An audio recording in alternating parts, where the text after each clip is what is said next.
Hi, my name is Dorothy, Research Assistant with Ambrose University. Welcome to our video series on individuals newly vulnerable to poverty. Today, we will be talking about the systems mapping we conducted, which helped our research team better understand the issues facing the newly vulnerable. We hope this information is helpful to you as well. For our systems mapping and regional background, we partnered with contact points in 7 regions across Canada to advise us on what issues the newly vulnerable may encounter and which organizations to reach out to for potential research partnership. We set out to accomplish 3 main objectives. First, we wanted to set up a systems map of organizations in each region serving those newly vulnerable to poverty. Second, we wanted to identify organizations that could partner with us to distribute a survey and conduct interviews and focus groups. And third, we wanted to identify gaps in services for those newly vulnerable to poverty.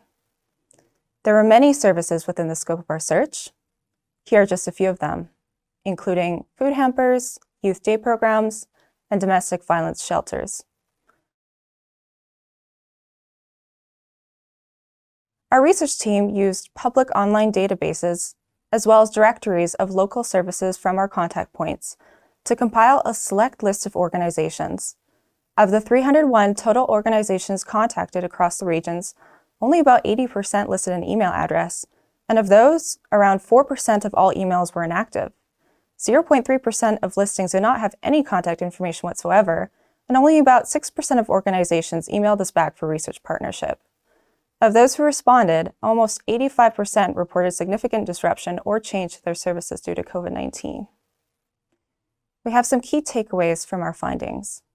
First, there is a profound lack of accessibility for services. For example, there is a lack of internet-based information for some services as they cannot be found online at all. For those organizations that can be found online, some individuals can't access these as they might not have internet or phone access or library access because of COVID-19 disruptions. Along the same lines, organizations that adapted to COVID-19 by changing their mode of delivery to an online format alienated those without access to technology. Some ethnic minority communities may have problems in overcoming language barriers, made worse by this reliance on technology. Next, we found there is no complete, comprehensive, and up-to-date list of services in any given region. Many of these online databases are not particularly user-friendly. There's also a wider issue with competing services. For example, an individual may have to turn down one service to qualify for another. We also noted an issue with service eligibility for those newly vulnerable to poverty. For example, an individual may not meet the income threshold for a service, but they may need these services to prevent a trajectory into poverty. We found that services are often designed with a typical person in mind, but they may not necessarily fit the profile of those newly vulnerable to poverty or be particularly helpful for this group. Furthermore, individuals may not know how to navigate services if they did not have to in the past. Second, there is generally a lack of COVID-19 specific services that are designed to help individuals newly vulnerable to poverty and to prevent them from going down an impoverished trajectory. Many organizations have attempted to fill this need with existing services. Other services did not necessarily expand their demographic of interest, but they did modify the way in which the service was delivered. Some organizations reported service changes through the 211 online database, while others were less transparent. We found that some organizations were reluctant to shift their attention away from those entrenched in poverty to those newly vulnerable. We noted that there is a specific vulnerability amongst those who habitually used payday loans. Lastly, there may be a rising trend in domestic violence, and these levels could be underreported. Third, there is a profound underrepresentation of services that may be particularly important to those newly vulnerable. Food hampers were quite well represented, but legal services and companionship programs were generally lacking across regions. These services are important to the newly vulnerable because of the inherent instability and loneliness that comes with drastic life changes. We found that there are many mental health and addiction services tied to government organizations and hospitals, but there appeared to be a lack of community-based outreach, particularly because of COVID disruptions. Generally speaking, services are not necessarily designed to be useful to those newly vulnerable.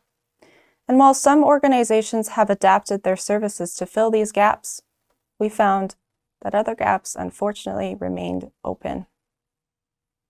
There were some unique regional challenges and responses to the newly vulnerable.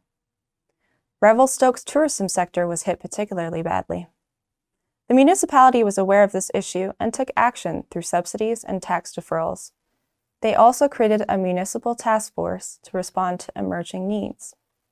The Peel region has an existing website called the Neighborhood Information Tool, which displays select services within an area and can be used by the newly vulnerable to locate services, and can also be used by stakeholders to identify gaps in services such as food deserts. Cape Breton added COVID-19 comfort stations, which were locations that provided restrooms, phones, snacks, socks, and underwear. We hope this video gave you some insight into this project and the issues facing newly vulnerable individuals to poverty. We are looking to conduct interviews with community stakeholders. If you are interested, or if you have any questions about our research, please reach out to our project coordinator through the email on screen. Thank you for your time.